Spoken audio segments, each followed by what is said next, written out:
Break के बाद आपका खैर मकदम है।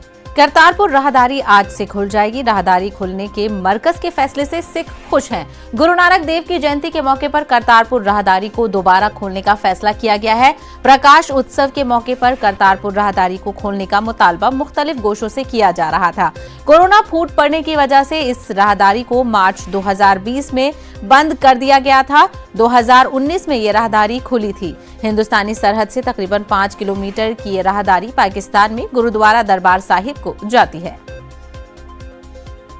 ननकाना साहब, पंजा साहब जी, डेरा साहब, करतारपुर साहब, पाकिस्तान जिन्हें अपने गुरु नानक देव जी के संबंधित स्थान हैं, सारे स्थानों पर जा रहे हैं जी। बड़ी मुश्किल नाल वीज़ा मिलता है, बहुत ज़्यादा खुशी है जी। बहुत बहुत धन्यवाद करते हैं सरकार का जी।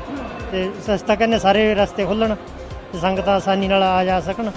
कुछ इन्हां सरकारां ने, कुछ श्रोमणी कमेटी का बड़ा वड्डा उपराला जिन्हां ने इन्नी अपने सिर के उत्ते भार लैके ते इन्नी दुनिया नूं आपां नूं भेजना उत्थे ते गुरु महाराज के चरणों में जाना। फिर जिहड़ा तुसीं दसदे हो भी वो लांघा खोलिया, ये बहुत बहुत धन्नवाद है इन्हां सरकारां दा जिन्हां ने इन्नी गल सोची आ। ये मतलब मेन अपना करतारपुर साहब आ, उस तो बाद पंजा साहब है ना, ते ननकाना साहब ते सच्चा सौदा, ਉਹਦੇ पूरे मतलब साडा डेरा साहब ते पूरा 9 दिनों का है ना यात्रा है पूरी, ਤੇ 26 ਨੂੰ ਸਾਡੀ ਵਾਪਸੀ ਹੈ ਨਾ।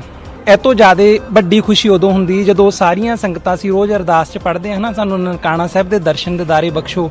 ਜੇ ਸਾਰੀ ਸੰਗਤ ਲਈ ਖੋਲ੍ਹਿਆ ਜਾਂਦਾ ਤਾਂ ਸਾਡੀ ਉਹ ਸਮਿਆਂ ਦੀ ਜਿਹੜੀ ਅਰਦਾਸ ਸੀ ਉਹ ਪੂਰੀ ਹੁੰਦੀ। ਪਰ ਅੱਜ ਵਾਹਿਗੁਰੂ ਨੇ ਸਾਡੇ ਤੇ ਮਿਹਰ ਕੀਤੀ ਹੈ ਨਾ, ਸਾਨੂੰ ਉੱਥੇ ਬੁਲਾਇਆ, ਇਸ ਲਈ ਸਾਡੇ 'ਚ ਖੁਸ਼ੀ ਆ। तो दिल्ली से इस वक्त की